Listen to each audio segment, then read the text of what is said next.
au lieu que vous la loi organique, au constitué Sengi Bino, il y a 2006. Dans vous savez la loi organique en 2004, Bino loi de ça là-haut, Bambo va aussi là. Mais ce Bambo va aussi là, Sindri va aussi là, Bantaba va aussi là. Yem sa mana musuni antabana ya mbwa, ya nini ndia makamingo leka. Ça. Balé, o bazali ko zala ne, o bino benga ba demi Dakar. Mais sont des Congolais.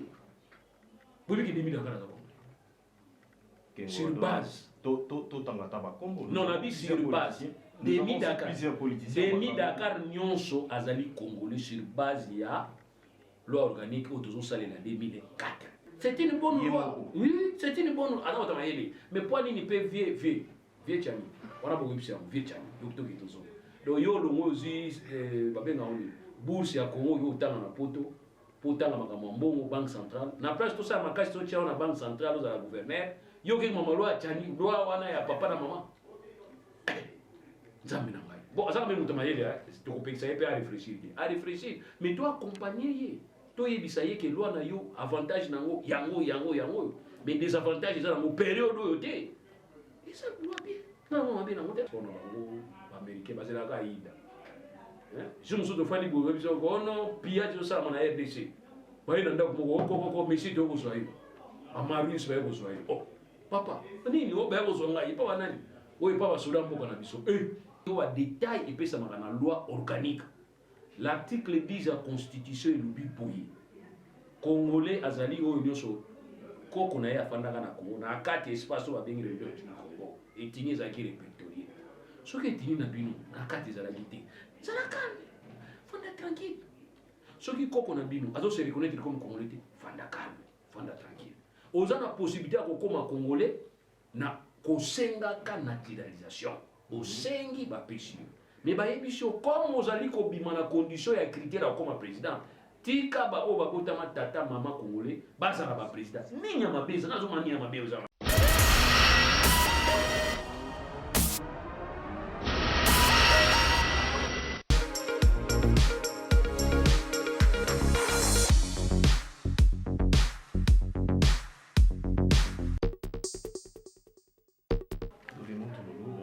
Bonjour monsieur le journaliste. Vous avez suivi du fonctionnement d'une entreprise publique.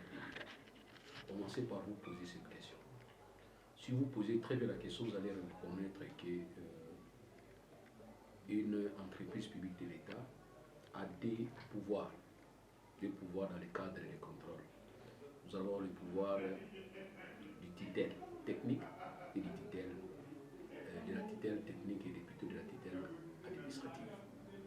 En ce qui concerne la tutelle technique, c'est le ministère des hydrauliques et électricité qui devrait en principe répondre.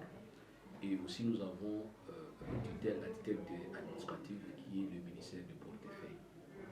Moi, personnellement, j'aimerais que ces deux autorités soient d'abord interpellées pour permettre à ce que le DG de la SNEL puisse répondre d'abord devant eux et poser la question, qu'est-ce que cela ont fait pour qu'aujourd'hui le député puisse s'intéresser du cas de la SNEL.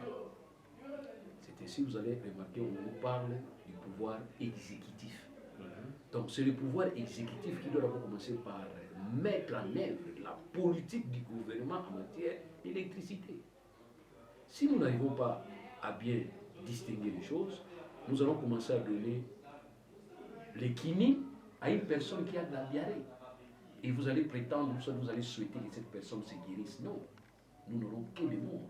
Raison pour laquelle moi je dis, c'est une bonne chose, c'est une mauvaise orientation du mouvement. Il faudrait d'abord commencer par vous intéresser aux deux titres que je viens de citer, titre technique et titre administratif, pour bien, n'est-ce pas, avoir l'idée exacte et savoir exactement ce qu'on peut attendre comme résultat. Et ce qui est passé, c'est comme ça, c'est comme si nous étions en train d'exposer quelqu'un, mettre ce que nous appelons le pays dans notre sur lui, ou soit chercher un bouquet. La structure qui est appelée à contrôler le gouvernement, c'est cette structure qui doit faire son travail, malheureusement. Parce que si aujourd'hui, cette structure qui est appelée à contrôler l'exécutif s'échappe de sa mission, se permettre d'aller voir les sous-structures qui devrait être contrôlé par la structure que lui, l'Assemblée nationale devrait surveiller ou soit devrait contrôler, soit peut-être il y a un problème. Il y a un problème à ce niveau. Parce que si vous vous intéressez seulement à la SNEM, mais moi je vais vous citer beaucoup de sociétés qui sont des canards boiteux aujourd'hui. Avec les mêmes moyens, nous aurons les mêmes résultats. Le même résultat. Ouais. Nommé. C'était à lui de choisir de voir s'il va donner l'importance à la nomination ou bien au mandat. C'était lui, c'est une possibilité que les constituants, soit les législateurs, a offert à tout élu, de voir dans les 8 jours, je pense, si on va accepter ou refuser. Donc si aujourd'hui vous me dites qu'il travaille, donc c'est que quelque part il a renoncé expressement à son mandat. Là c'est un peu parce qu'il y a l'incompatibilité d'être député, être un agent pour le service de l'État au niveau d'une société publique. Ils sont mieux informés que nous, donc je crois peut-être qu'il a choisi, il a fait une option. Pour le niveau de la population, on a tout depuis Bandaki, Azali Bongo, Moko Yaba député dans la République démocratique du Congo, mais la nationalité moko douteuse. Nini Oyo Zaiko Salo pour la lecture, Nicolo et procès Oyo et Zaiko Leka. Vous savez, moi, je n'animera toujours que Sala Moussala na Kimia Nyonso. Dans le silence, Libanda y a la pression nécessaire. Mais là, on a mis na Congo, il y a tout ça, là, procès, ou de bien, procès spectaculaire. Tout le ça d'une manière exposée. Tout le Kisango, dans le cadre de exhibitionnisme. Et puis finalement, après, tout le résultat, par procès mini, ça, on a mis en boca, mini bandé avec pompe. Mais tant aussi là, waouh! Bakangi mutumoko, makelele après c'est maman na gao dossier à vide. Et ça nous ça la mamie patiemment. Mais ça va dossier où tout besoin temps. Et puis tout le système il y a l'on a le bukale. Ma bien à Congo na ba procès na audience na enquête ya là. Procès il y a li l'on a le bukale, tout l'on a le tout la qui s'abattu tout c'est nous ça là les gens nous souhaite que la malé. Vous pouvez partir même une année 2 ans. Par procès monsieur za na poto sur le procès ça va 3 ans 4 ans. Ni la ça va te belé. Au dit que le dossier moi ça a marque du trou na Belgique où on a la violeur en série ça comme magaba na miki ba mineur ti le lo ba enquête continue mais ngana zo ba procès na tango banda ki ba né 85 86 tout ça il a beaucoup tanga ti le lo ba procès continue ti le lo ba audience continue ba ni ba enquête continue mais biso a système ya pourquoi le lo na le lo ya on les apprend or il faut même biso na vérité tout y ba li kamuza la ki ni alors on y a une enquête inquisitoriale. La procédure inquisitoriale veut qu'on fasse tout dans le secret. Pour ça, l'union sont dans le secret, tant que si ça, l'union sont dans le secret, vous avez des éléments ou vous soit monté dans le beaucoup facilement. Mais on a beaucoup ça, oh non, tout ça qui est rare. Point de tout ça qui était là. L'union s'est commis par terre. Tout ça, là, on a des amis de la procédure en cours. Vous avez le bali, n'a pas tort, n'a pas raison. Vous avez tout ça, là, on a des Congolais, nous sommes toki ne kosuka nango lokola procès 100 jours kotala mpe elobeli na yo ezali koloba ete tozali kokende mwa mbangu mingi na oyo ezali kosalema estce okokende ndenge moko na procès 100 jours ndenge bakangi moto nsima mikolo tomoni azali innocent il faut abima nationalité lelo ya mwana ntutu ezali 2 points de mesure ye moko alobi ke azali congolais mais na badokima na ye tomoni bapasseport rwandais bimi na kati ya coffre-fort nini yo ozomona place wana. Bon, infraction est amis. Ce qui est ça qui est bengi kokosa identité na ye. To azwa ki nationalité mususu. Finalement après le gouvernement, oui c'est bien. Sanction est amis. Sanction est amis. Appel nationalité congolaise. Ça c'est une évidence. Maintenant ba greffe mususu to ba fait mususu pour la médailler, ba infraction mususu ba ko développer. Mais aux ali ko aider bien pour comprendre ali ki bomoni passeport mususu rwandais ya ye kaka. Vous tournez toujours, on a bien qu'on a eu un passeport en Adianga, vous vérifiez les aïeux et qu'il y a des qui aïeux, vous vérifiez que le service n'a pas de qui aïeux. Finalement, après, vous faire perdre les nationalités congolaises. Vous voulez libre de choix. Sanction à cause de niveau en moi. Ceux qui ont un passeport congolais, un passeport rwandais, nous avons un passeport congolais. À partir d'aujourd'hui, vous avez son congolais. Sanction à moi. On n'est pas pour moi.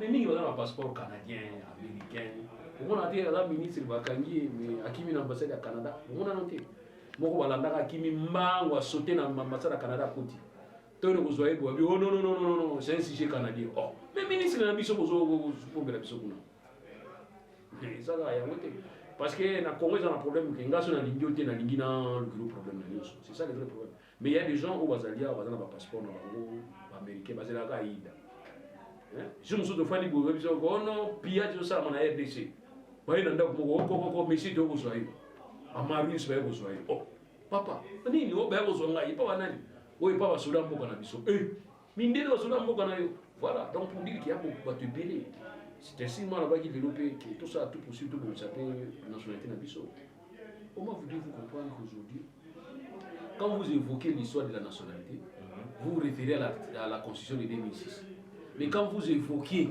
vous avez évoqué loi organique où il faut établir sa nationalité acquisition perte déchéance na obtention en gros vous avez la loi organique il y a 2004 donc voilà vous avez sa raison directement dans la loi il y a Noël Tiani des pères et des mères non attention il y a sa précision bon mais là pas précision loi il y a Noël Tiani la loi c'est la nationalité c'est deux lois différentes et ça différent on la parenthèse on est là pour expliquer mais tous on a battu pour nini parce que vous avez mis thème ma bé toi mis thème ma bé toni ko la loi wana kaka pembe na élection pour nani tant chef d'état prêta qui serment en 2018 pour nani tant chef d'état prêta qui serment sur en 2000 qui combien 18 moins 4 qui 13 combien wana pour nani tant Kabila prêta tellement pour lever makambote pour nani tant Tshisekedi prêta serment en 2018 pour lever makambote tant qu'on a mandé sur aussi la position makambote ici place dans mon envoi c'est 50 ans or c'est un dossier que nous devons traiter tête posée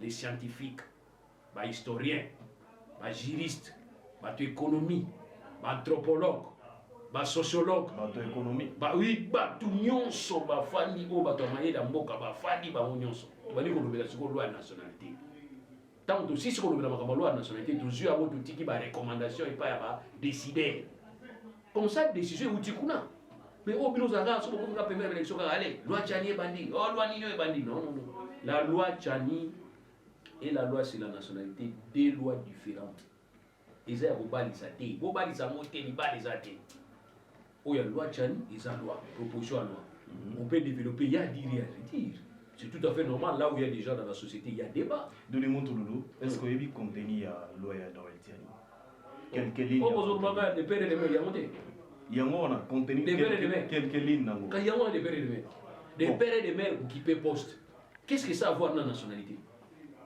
pourquoi les gens ne comprennent pas même Yemo Bazo s'embrouiller c'est une bonne loi oui c'est une bonne loi alors mais pourquoi il ne peut vieux Tchani on a beaucoup de vieux Tchani docteur Kitozo donc yo le mozi babenga on bourse ya Congo yo tanga na poto potanga makambo mbongo banque centrale na place tout ça makasi to tia na banque centrale za gouverneur yo ke mama loi Tchani loi wana ya papa na mama nzambe na ngai bon ça même mutu mayele to kopekisa ye pe à réfléchir mais toi accompagner to yebisa ye ke loi na yo avantage nango yango mais désavantage ça na période oyo te et ça loi bien non bien nango te mabe zani ko balobi ki tata na yo na mama na yo bazala ba congolais na tini te memo na poste oyo pas de problème depuis toujours Congo est comme indépendant depuis 1960 toujours combien de présidents Kasavubu Mobutu Mouzé Joseph Kabila Tshisekedi 5 donc depuis 1960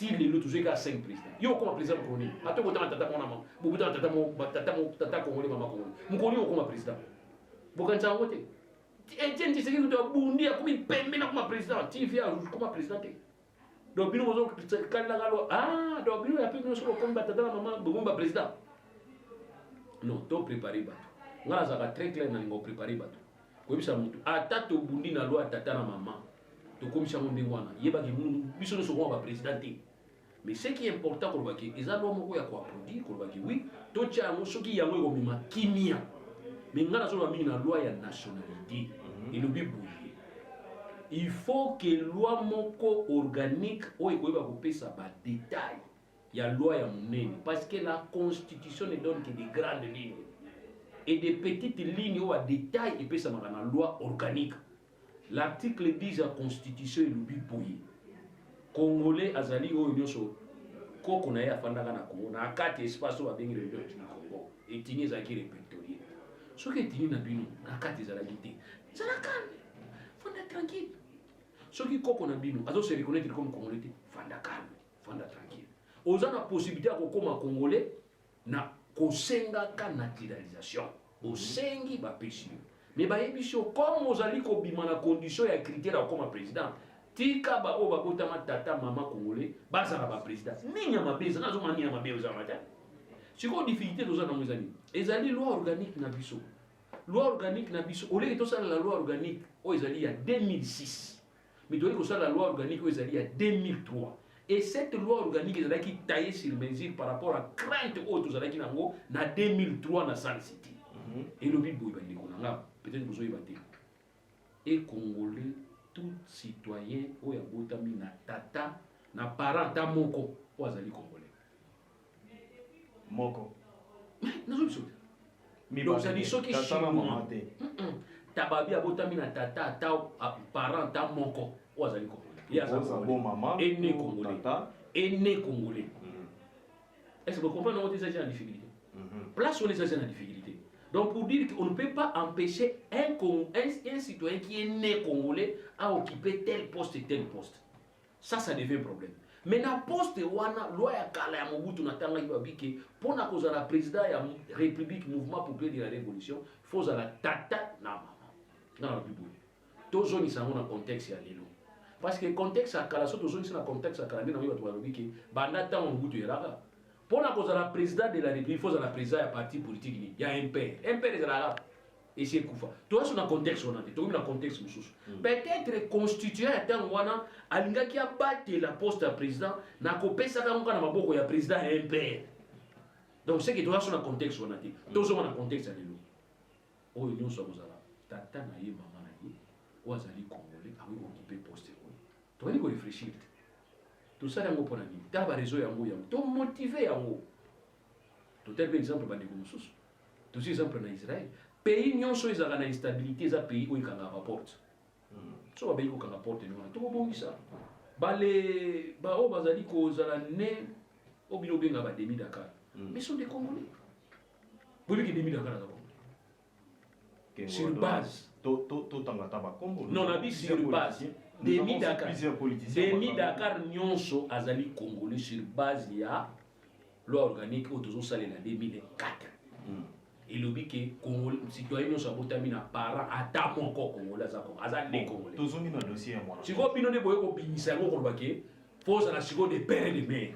Siko tant boye ko binisa ngo za de père et de mère, moi je me dis ah, il y a un problème. Tu ri ko binisa loi organique. Parce que tout congolais au azana plus de ceux qui 30 ans Azal droit aux Congo, Azal droit aux président de la République. Mais bien, non, il faut des pères et des mères. Mais bon, ça s'appelle loi organique. Loi organique, père Baboïke, oh, non, ça va un parent zali congolais, Azal congolais, mais Azal droit il y a besoin de président. Bon, quand tu as la loi organique comme ça, on a besoin de loi sous-souté. Tu as la loi congolais, loi organique. Ah, oh, non, ça va un parent congolais, Azal congolais, mais. Loi ça la ndemo ça clair loi ba expliquer été loi s'expliquer yemo loi faut tika ya nga kocha confusion te et mais o ya botami na parent kaka moko congolais azana droit aux la président de la république te azana droit aux président du sénat te azana droit aux commandant suprême ya force armée te azana to cha ngo bimwa na kata loi organique na biso c'est quoi ba député au lieu que bossa la loi organique o constitution sengi bino ya 2006 na kosala la loi organique ya 2004 bino lo bozo sala o bambo bazo sila so bambo bazo sila basindiri pe bazo sila bantaba pe bazo sila yebisa mana musuni antabana ya mbwa ya nini ndia makamini koleka tala balo bazo bimisa pendant que tuzo linga ba tuzo la législature mwa kitoko ta mwa bo ya mbwa te mutazo ya mbwa na mnoko na imoko ça va rapport ya olu tuzo ngasiko pa mona ntutu yé origine congolaise na ye azwili yango par obtention par demande à salaki to azyango na moko ya batata to ya ba mamo baboti ye lo kwa mo lobeli ya population mais je te dis c'est ça simple non moto toyeba la vérité na bango ezala so bakangi towana ndeko moko ana tanga komona ye pardon tozali na mpona na vérité ndeko moko Jean-Marc Kabunda toyebi koyeba ke Jean-Marc Kabunda aza moluba ntango azalaki na problème na niveau ya justice donc kuna nde bayebaka makambo ya motu okomi kuna mpo batuna koko na bino obotama wapi papa na bino akufa to azali numéro ya telefone osapelaka église nini place toyebaka makambo ya bato ebele wapi eza bisikana bino bozali na mwana cucu na mboko bokangi banda so mokolo nini c'est là où vous allez savoir tout mais bandeko na ngai bomoi ndenge na place botunaka biso bomisa so baproblème pour rien boyebela ngo kuna bino botuna ye nde bozalaka kuna bozotunelaka ye kuna mpo boyeba identité na ye makambo nyonso koyebisa biso biso lelo tozolinga nde